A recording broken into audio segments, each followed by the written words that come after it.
This is ContraZoom, where we go back and forth about film. I'm your host, Dakota Arsenault, and today's episode is presented by Aesthetic Magazine. Over the last weekend, which was July 22nd to the 26th, was this year's Comic Con, and due to the coronavirus, it meant that they could not hold the giant convention in San Diego in Hall H, I believe it's called, that they normally do, so they pivoted and decided to do an online version called Comic Con at Home, where almost everything was on YouTube for people to access for free, which was brand new for people that are fans of all things geek. And to discuss this year's Comic Con and the fact that we kind of vicariously get to go to it, I've got Sammy Feilchenfeld joining me again. Sammy, thank you so much. My pleasure. Back again to talk about nonsense. Yeah, this is now more in your wheelhouse, I guess, than from the last time you were on, wasn't it? Yeah, I had to do less research. I will say that.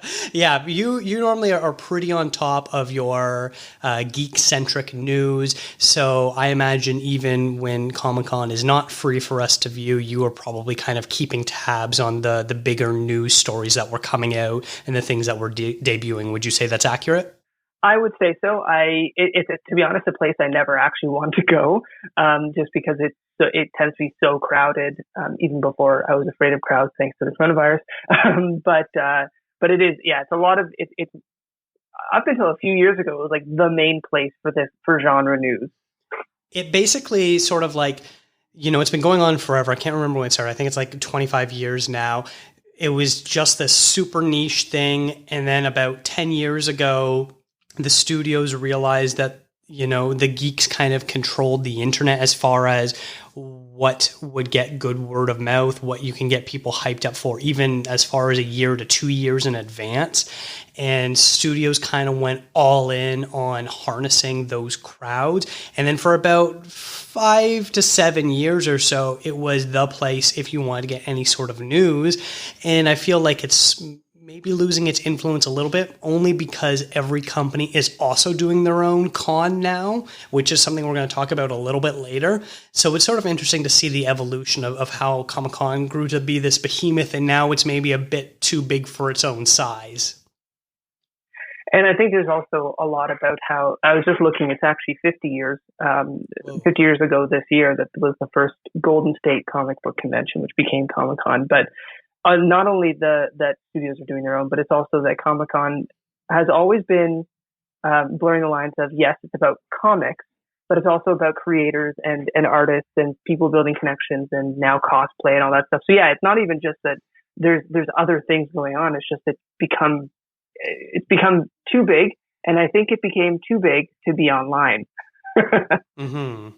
So yeah, let's sort of talk about this. As I mentioned off the top, they pivoted and allowed people to view the panels online. The difference is normally you've got these giant conference rooms where you get these, casts of movies, TV shows, creators to have these sort of discussions. And then a big component of that is the Q&A session that follows almost every single one of these panels.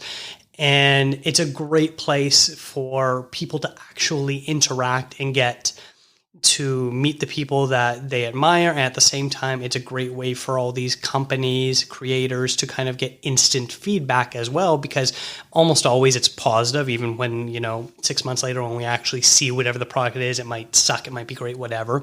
But usually for the most part, the reception is always good, which builds confidence. And they decided to pre-record everything. It's basically what I feel like it wasn't even fresh, because ever since the coronavirus hit, you got people like Josh Gad, who's been doing his Reunited series.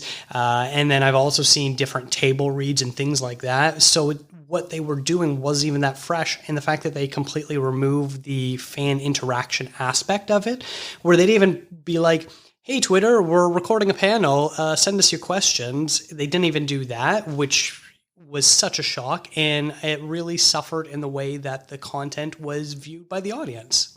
Yeah, I think what they were going for in terms of pre-recording and sort of, they wanted to eliminate tech issues, because we've now all experienced our fair share of joining a Zoom call, whether it's with friends or watching one even on TV where the newscaster's trying to Zoom with somebody and just not working out. So I appreciate what they were going for, but also things tend to change pretty quickly. I think a big piece of that would be the Star Trek panel didn't talk about the release date for Discovery, and then like a day or two later, CBS said, "Hey, Discovery, the next season of Discovery comes out in October, I think it is, or starts in October." And it's just sort of like, well, why bother with this panel where you're trying to say, oh, it's the main point to talk about all of these genre things in the Star Trek world. Yeah, I think they missed the boat. I think they were caught off guard, to be honest. San Diego Comic Con was one of the last big things to cancel, because it's late July. Back in March, nobody thought that we would still be doing this sort of stuff. And I think that they just were unprepared. It's also interesting because I look at the quality of the panels that they ended up putting together, and for the most part, I was left pretty disappointed. I think back to like the Avengers reveal where they brought out like 25 of like the biggest A-lister talent, just one after another, and they're all there. And while there were a couple, slightly bigger names, if you want to talk about like Keanu Reeves, who did 2 panels, and Charlize Theron did one. But that was kind of it as far as like super big marquee celebrities. You mentioned Star Trek. They did a panel, which was kind of cool, but that was a script read for the most part. So it wasn't even really the sort of things that we're used to from these really big celebrities, quote unquote. Do you think that maybe hindered the way Comic-Con is being received? Oh, absolutely. I shared an article with you that the YouTube panels were getting 15,000 views when they first went up.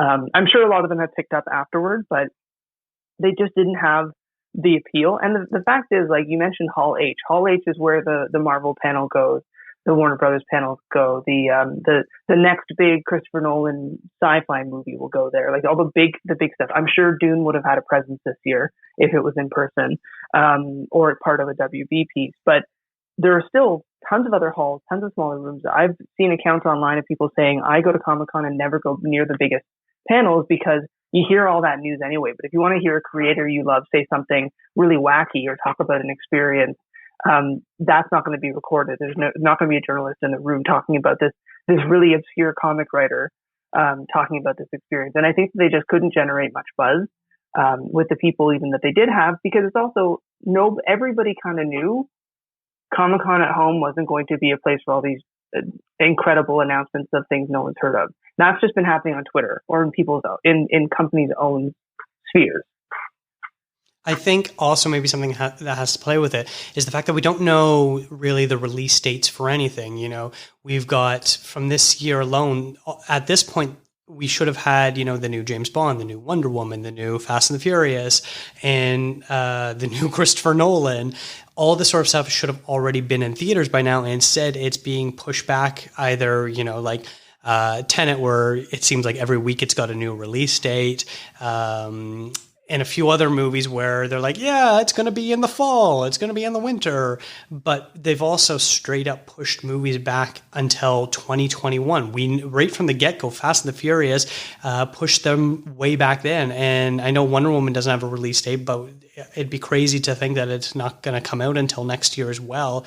And so you're looking at that, and next year's release calendar is basically already booked up, and I wouldn't be surprised if they maybe start pushing back other things as well to the year after, and you're getting to the point where are they going to hold a panel for something that they literally have no idea when they could release it because their entire schedule has now been pushed back and there's no room for anything, because otherwise you're stepping on Star Wars toes and stepping on Marvel's toes and stepping on Disney's toes.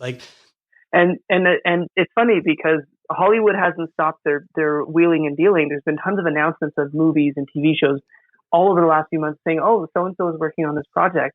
Oh, but don't expect it until 2022. Well, obviously, no one's filming anything right now, at least in the U.S. And I know it's starting to pick up in Canada, and other parts of the world it's going to start picking up. But new projects are sort of just being handed out as a means to say, we're still going to have stuff. But it's like you said, I think the majority of the rest of this year's films, with the exception of some tent poles and some smaller stuff that is finished, is just going to become part of next year's, and it's going to be a race to sort of fill the time, but it's also going to be guaranteeing people go to movie theaters, which it's going to take a while before that confidence is really built up.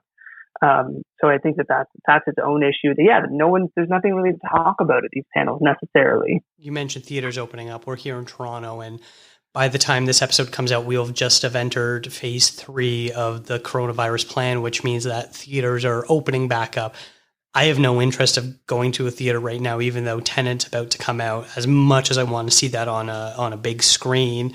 And the rest of, rural Ontario is already at this point, but like, what's going to happen? How long is this really going to take? What happens if, they start opening up theaters and realizing that they're a hot spot? Like, I have no idea really what this is going to end up looking like.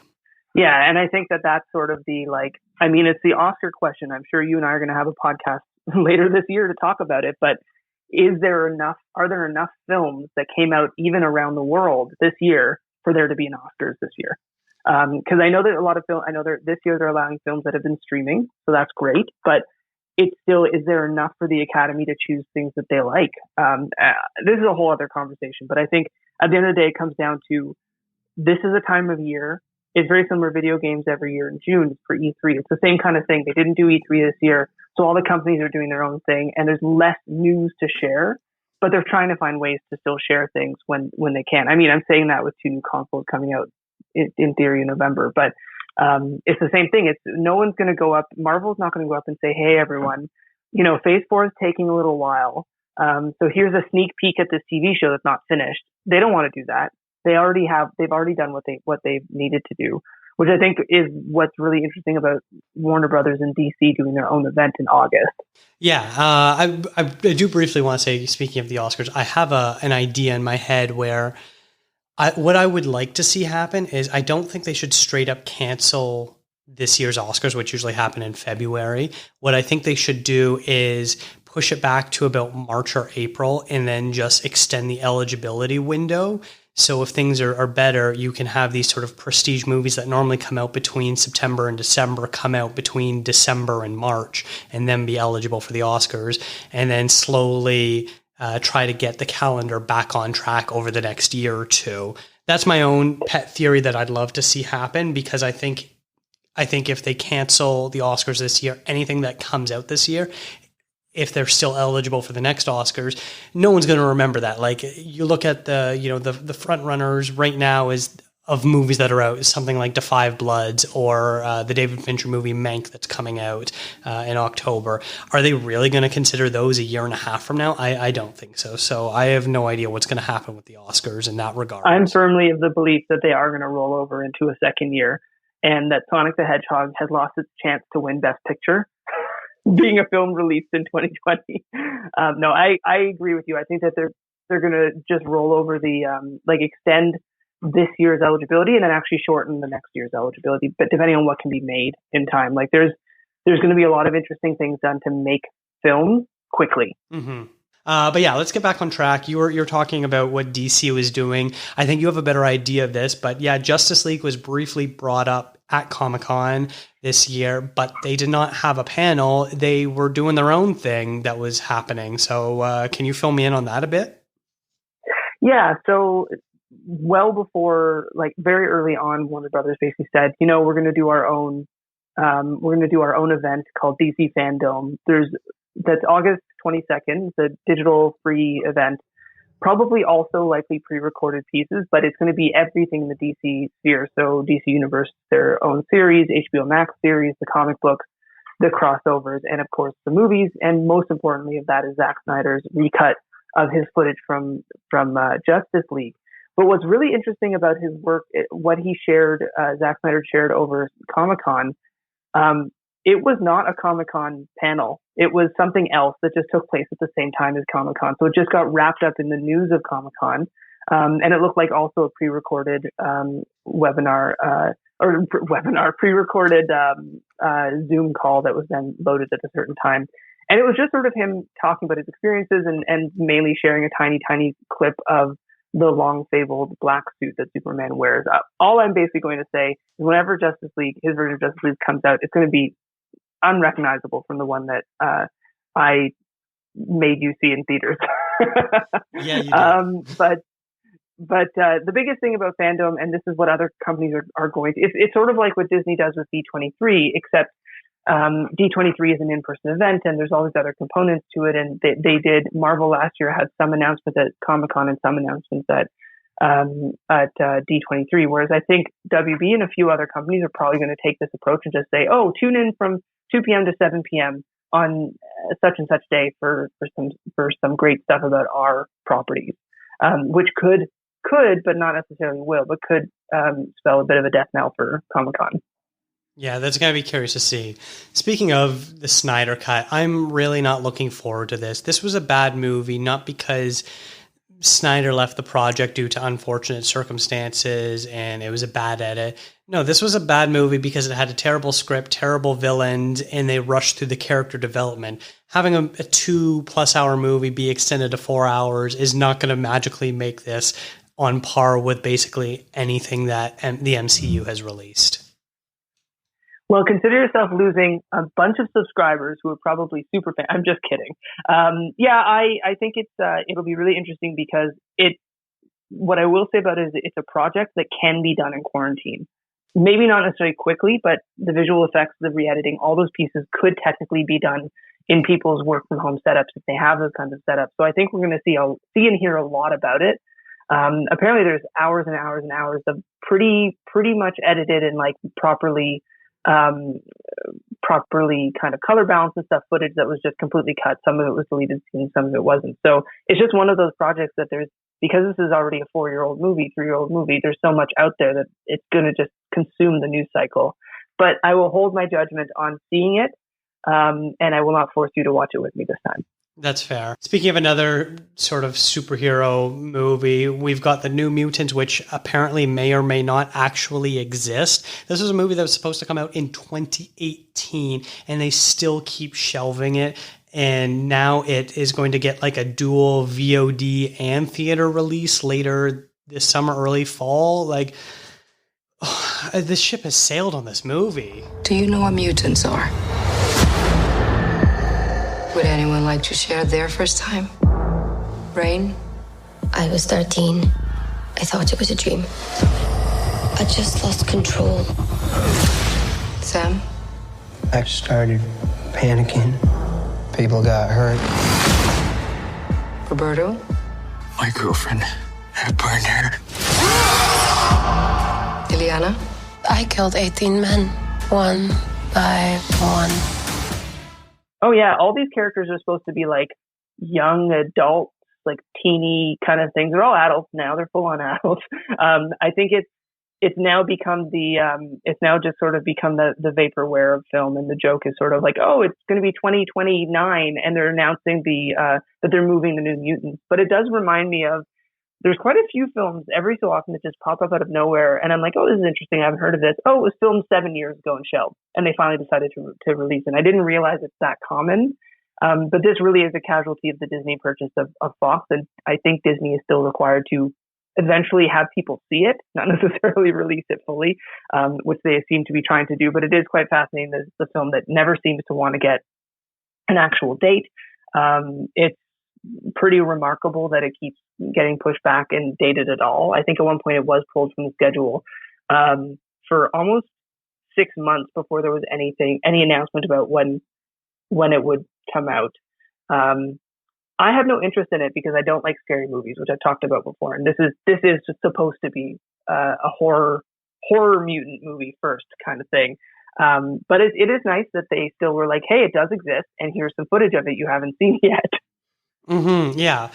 Speaking of movies that, kind of get shelved for a bit, usually what happens is it's kind of a bad movie, and then they can't find a buyer for it, and then 2-3 years later, the star of the movie, who is an unknown at the time, has become pretty big, and so it's easy to sell the movie. It's like, I remember Red Dawn, the remake of that. That was a popular one where it was filmed, and then it was like 2 or 3 years later, it finally came out because Chris Hemsworth was a star, and at the time, he wasn't. I'm pretty sure it was Chris Hemsworth that was the lead in that.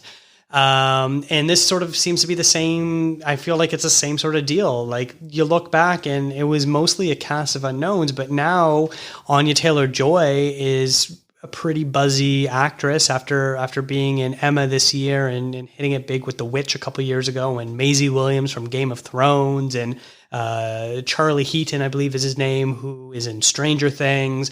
Like, suddenly this cast seems a lot more interesting than it probably did 3 years ago when it was first filmed.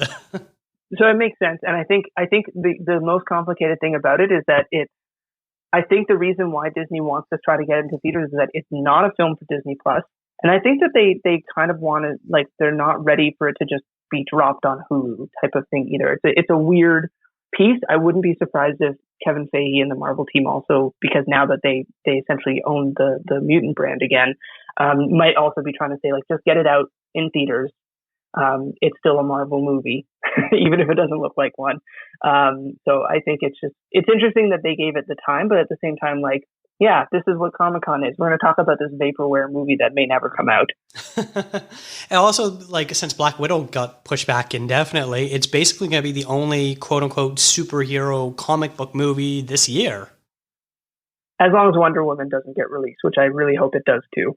I think they're going to definitely hold that back until theaters are for sure open. Like, Tenet is going to be the canary in the coal mine, which is sort of unfortunate because, you know, I say that, and I don't think Tenet will hurt if no one goes to the theaters, because they can always pull it and re-release it later. It'll be fine. If a lesser known director, property, whatever, if they tried to do what Tenet is doing and it bombed because no one was going out to theaters, they would have sort of been stuck with a $300 million dud on their hands. Whereas Tenet, they'll be like, I know you suckers are going to come out one point or another, so we'll just hold it. And that's the biggest thing, is that Nolan could never have asked for the level of publicity that Tenet is getting. It is in the news cycle every single week without fail. So last week or 2 weeks ago, it was pulled indefinitely, and then it's already given a new date, but that new date's only in the rest of the world and not the US, and then something will likely change again. So people who probably would have never had an interest in that movie will know it and might see it 2 or 3 years from now when it's re-released in theaters for a proper wide release and be like, oh yeah, this was that pandemic movie they kept pushing. So I think there's that. And I think it's funny because they don't really need to do much else for it now. They just keep talking about it in the news. Yeah, it really is the best free marketing that they could have ever hoped for. Let's talk about something that you probably have a bit to say about, and that's all the Star Trek news that came out. Yeah, so I'm in the camp that I'm super excited for Lower Decks. There are Trek fans who are definitely not, but I have always wanted Star Trek to be a bit funnier, and it actually shines when they're trying to be humorous. I've always thought that. I really enjoyed Picard. Again, a group of Star Trek fans who wouldn't agree with that. Picard was pretty close to starting production up before the pandemic, so they're pretty delayed. But like I said, Discovery season 3 is already finished, and that's premiering in the fall. But Lower Decks was the big thing. It's a gamble for the Star Trek brand. It's the first animated series in decades. It is a straight up comedy, but it's still very much canon, so it's still within the universe. So I just appreciated that we got like a little bit more snippets of it. It comes out in the States in like a week or two. It's going to be a bit longer in Canada. But I'm excited for it. I think it's just now that, so CBS and Viacom remerged again, which means for the first time in, I think it's 15 years, the film series and the TV series can now be managed by the same production group. It was a very weird licensing thing. So there's hope that now that CBS All Access is doing all these series, it's the new Enterprise series that they're working on in Strange New Worlds and all these things. So we're getting these looks into this stuff. And they've been sort of a mainstay of Comic-Con, not necessarily Hall H until more recently, if I remember correctly, but they've been a mainstay of Comic-Con for a long time. And it was the first time we ever saw what the Discovery looked like, and the first time we met the cast of that show and all these different things. So I think that they felt that Lower Decks was kind of low stakes enough, which to be honest it kind of is, that they could still do something at Comic-Con, and I'm jazzed about it. Yeah, I watched the opening scene that they showed, and it's hilarious. It's sort of the premise of it actually kind of reminds me a little bit of the vein of Futurama, in the sense of very.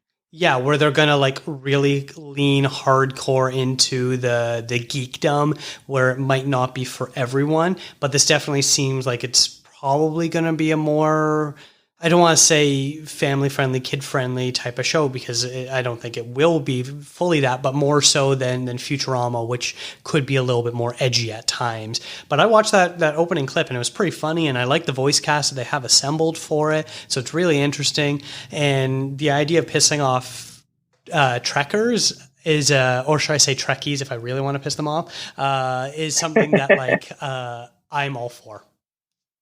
Oh yeah. We're very ripe for the taking. Don't worry. It is funny because one of the things I did hear about through all this was that the creator of the show explicitly said, "I will not make this show. Like, I don't want to make this show for you unless it's canon. Like, it has to be in the universe. It's set shortly after the last film that had the Picard crew in it, which was called Nemesis. Which, if you really want to piss off Trek fans, tell them Nemesis was the best movie, which it's not. But yeah, so I think it's going to be. It has its place. And speaking of whether it's kid friendly, Star Trek, there's also Star Trek Prodigy that's coming on Nickelodeon, and that's specifically a Trek series for kids, which is a lot more in line with the old the animated series, which was way back after the original series got canceled. They did I think it was only one season of the animated series for Star Trek, which was also a bit more kid oriented. Which really, Star Trek is for families, it's not just for adults. I'm also just going to piss off more people with that now too. So why don't we move away from Star Trek before we have people sending us emails? Headline: Sammy Feilchenfeld says Star Trek is a kid show. Just wait till you hear what I have to say about Doctor Who. Ooh, that'd be a fun group. Yep. I haven't gotten any hate mail yet for this show, but I have a feeling that they'd probably be the first ones to send me something. Just you wait.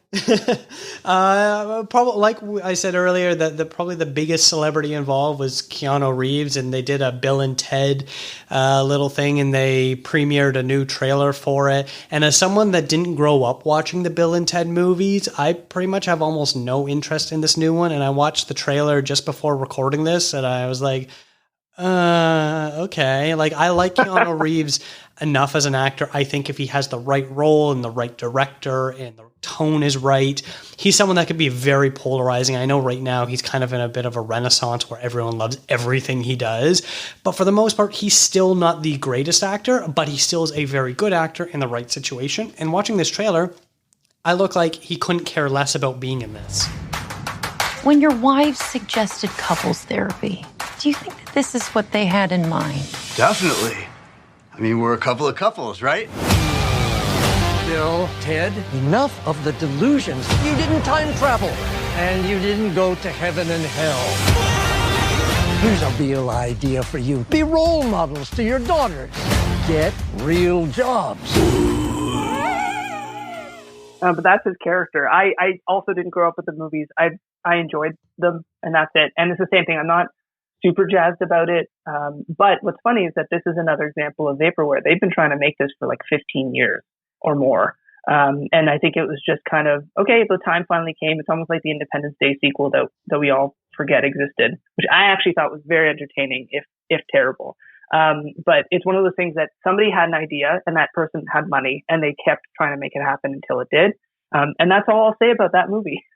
Yeah, there really isn't much to say. I know people are, especially the internet, are very jazzed about this and excited about it because I feel like the hype machine's been going overload for almost a year now, where every, on-set picture that got released and teaser poster that came out and all this sort of stuff. And because I didn't grow up with it, I don't really care. So I guess I don't really have anything else to say about it as well.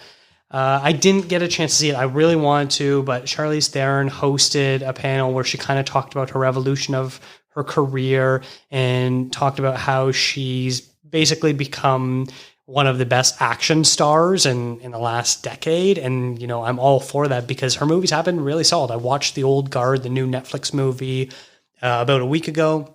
It's okay. It's fairly solid. The plot's so-so, but Charlize Theron once again turns in a fantastic performance and some great action sequences.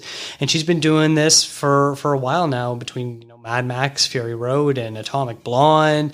And I'm sure I'm forgetting some other action-y things that she's done, but she's kind of made a nice little career niche, sort of in the way Liam Neeson reinvented himself as well as a late career action star for a while.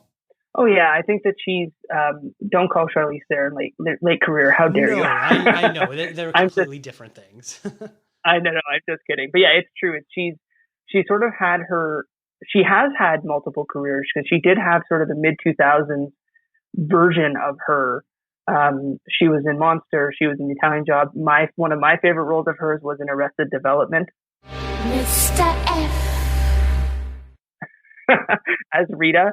But that's like 15 plus years ago. And you're right. She sort of just come back around and she was in The Fate of the Furious, which I have not seen, but I'm sure she was amazing despite her ridiculous character. And I actually really like The Old Guard. I thought the music was ridiculous, but I thought the rest of it was quite good. And for an action movie, it was a little bit more there was a bit more, emotion than I would have expected, which I also appreciate. But she really was a linchpin. And I think that she's very aware of her role in that, and that she also sees herself hopefully being kind of in this role for a long time, being able to kind of fill in those actiony pieces. And also it just looks like being in an action movie is so much fun compared to some other things that people make. Mm-hmm. Yeah, because we've sort of been subject to seeing older men still doing the action movies when they clearly are sort of hobbling along. I'm thinking, the last couple action movies that Liam Neeson made before he was like, I should probably give this up. But we've been doing this for years. Like, you look at some of the Bond movies when Connery was older and Roger Moore and all that sort of stuff. And there's never really been this place for women because, we're lucky to get one female-centric action movie a year sort of thing, if that. And they were never really good and they never really did that well at the box office. And then Charlize Theron has kind of come in and filled this niche of being what's typically been sort of typecast action females, whether it's like the Michelle Rodriguez or people like that, where she brings this acting pedigree where she's got the Oscar and she can still do the serious stuff and she can do the funny stuff as well, but then also do this really great action stuff. I read a bit of a review of her panel, and she talked about being on the Italian Job set, which is a movie I'm only so on. The original I do enjoy a bit more. And she talked about how she had to do an extra, I think it was like 4 or 5 weeks of stunt driving training compared to her male co-stars. And she kind of took that on as a challenge of, well, then if I'm going to do this extra training, I'm going to make sure I'm better than everyone else. And she recalled a story where she did a stunt and Mark Wahlberg also had to do a stunt and he got out of the car and started puking and she one-upped him and did the stunt even better. And it looked better on film and everything like that. And she sort of maintained this presence of, I'm going to do what any of the guys can do, but I'm going to do it better. Yeah, and I think that there just needs to be more of that. I think that she's, to be honest, when I'm looking at her Wikipedia film list, she's been doing action films kind of from the beginning of her career too. Like she was in Aeon Flux, horrible, very entertaining, and she was also in Hancock. Additionally, not great, but very, very entertaining. And those are very heavy action roles. It turns out. So I think that she's kind of had that in her all along. And yeah, just like you said, whether it was started at the Italian Job being early in her career, or whether she was just like, no, this looks like fun. I'm going to do this. I want to do this. Mm-hmm. Yeah. She isn't one for being typecast, which is really nice. Now let's talk about Snow White and the Huntsman. I'm just kidding. Oh God. Speaking of being typecast for her, that's just a role that she seemed to eat every piece of scenery. We can move on. Yeah. I'll briefly talk about, I watched a really interesting panel called Horror is Queer. It featured some really big name in the horror community that are also queer creators, including Brian Fuller, who is the creator of the Hannibal TV show. And I think his name is Brian Mancini, who is the creator of the Chucky comic book and is a producer on all the Chucky movies. And then there was Lachlan Watson, who she's on The Chilling Adventures of Sabrina, and they had a podcast host there. I can't remember what the name of that show was, but it was just very interesting sort of talking about the history of queer identities in horror cinema as a way that queer people were originally portrayed as the villains just because they were queer, and how they've sort of grown to reclaim that title and what it means to be involved in this sort of horror, science fiction world and what sort of space they are wanting to occupy and how to make stories for themselves. And so it was just really interesting hearing all these really smart, intelligent people talk about their experiences and it be such a positive atmosphere for them. And it is nice seeing more queer stories being told in that medium as well. Sounds neat. The horror stuff not for me, as I've already said. But there are kind of tangents of it that I'm interested in. Mm-hmm. I also watched the What We Do in the Shadows panel because that's one of my favorite TV shows, and it was hilarious. One of the actors, Kayvan Novak, who plays Nandor, kept having technical difficulties, so he kept dropping out of the call. But he made up for it with a great one-liner when he held up his cat to his screen, saying, "I had turned myself into a cat" with his Nandor voice, which I loved. I've turned myself into a cat. Do you watch that show? Perfect. Don't hate me, but no. But I do know a lot about it, and it's definitely on my list. That's going to keep growing until the end of time. I love it. I love the original movie. It's one of my favorite movies. And then I was hesitant to start the TV show, and I fell so in love with it. They did a great job of sort of keeping the same elements from the movie while also making it wholly unique in their own. And they shoot it in Toronto, so a good section of the Q&A that they had with the moderator, which was Haley Joel Osment, who guest starred on this past season in 2 episodes. They talked about shooting in Toronto, and because all the scenes take place at night, they, for some reason, decided to film it over fall and winter, so it's all these people complaining about being in Toronto shooting overnight. Which is a nightmare. I will add that Star Trek Discovery also films in the winter in Toronto. But because it's mostly indoor scenes, it's a little better, except that all the stars on Instagram just keep posting about, oh, it's so cold, it's so early, blah, blah, blah. Well, you're in Toronto. What do you think you're going to get? Yeah. Sorry, we give out the most tax credits. That's why your company's shooting up here. Sorry. Yeah. Was there any other news or panels or things that you checked out that sort of caught your eye? Honestly, not really. I was... unlike a normal year, I was sort of checked out of Comic-Con a bit more just because I knew to not expect anything big. Marvel's not making any announcements for a year or more, until they can get Black Widow out the door and their Disney Plus shows and stuff. DC's not going to have, I don't think DC's going to announce more than maybe a new movie, potentially like Aquaman 2 and Shazam 2 details, which we already know are coming, and that's later. It's just been a weird time. If a company has a really exciting thing to announce, they're just going to do it themselves. And I think that it's sort of like they can have a bit tighter control over how it's done. I've been a lot more interested too in those kind of reunion type things. I watched the Scott Pilgrim live read thing, which was incredible, which is not something that really would go at Comic-Con. Although if it was in person, maybe it would have. So yeah, nothing really stuck out to me. I mean, you shared a list with me, and the Right Stuff I'm really excited for. I know it's finished. I just want them to release it so I can watch it.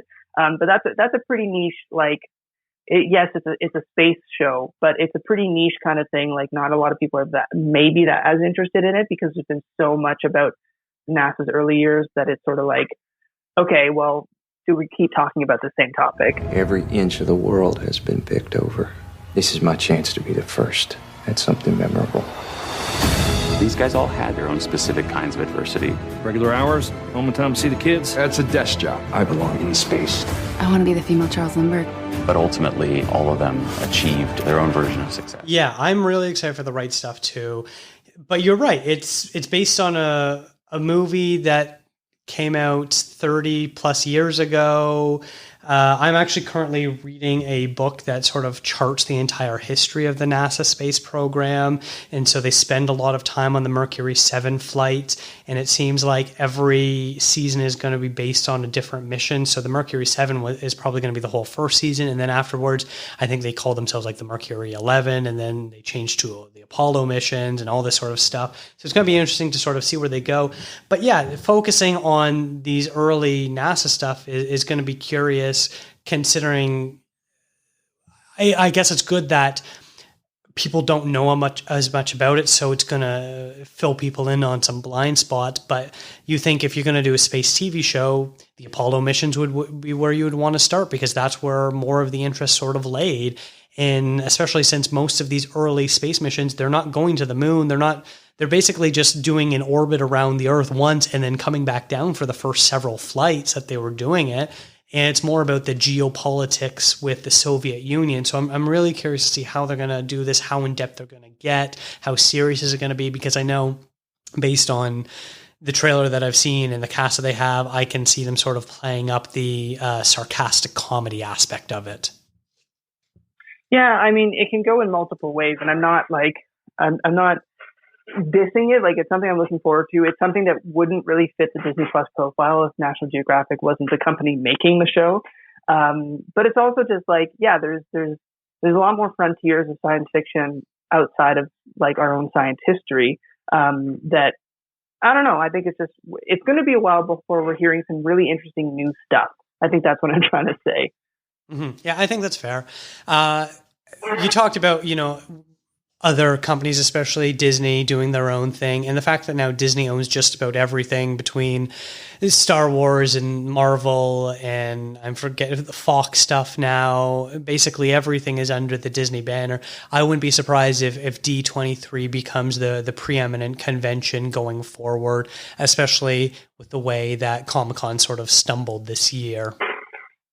Oh, yeah, I can see that happening. I could see Fandome being a renewing thing at Warner Brothers. I don't know what movies Universal has coming up, but I'm sure they have stuff to talk about too. I think, yeah, it's just going to become, people are going to sort of choose, Comic-Cons as they are not going away. There's a room for the place to buy people to buy merch and for people to meet creators they like and actual comic and like writing components of it too. It's just more of this big kind of like, it's almost like upfront, but for film. Is just going to find his new home somewhere else. Yeah, I think we sort of covered all the big news and what we thought about it. Do you have any final thoughts about the weekend? Honestly, no. To be honest, it was a little bit of a letdown overall. I think we have no shortage of content to consume of people on Zoom calls, so that's not going to go away. But I still keep an eye on all the blogs to see if there's some little exciting tidbit that comes out. This is something not Comic-Con related. I'm just really excited about. Is they're making a live action Magic School Bus movie, which maybe we'll see at Comic-Con in a couple of years when it's finally ready to be talked about. I would consider it genre. It's mostly science fiction and a lot of magic. But yeah, I think it was not the Comic-Con I know, and I think it may never be again. Yes, I think you're right. So yeah, I think that sort of wraps up our Comic-Con at home review discussion sort of thing. Sammy, thank you so much for joining me. My pleasure as always. ContraZoom is presented by Aesthetic Magazine. I'd like to thank Eric and Kevin Smale for the theme music and Stephanie Pryor for the logo design. Follow the show on Instagram, Twitter, and Facebook at ContraZoomPod. What did you think of Comic-Con? Did you have any favorite panels? Are we completely wrong about everything? Send me an email, ContraZoomPod@gmail.com, and I will feature it on a future episode. It would also be a great help if you could rate and review the show wherever you listen to podcasts, as that will help us grow and find new listeners.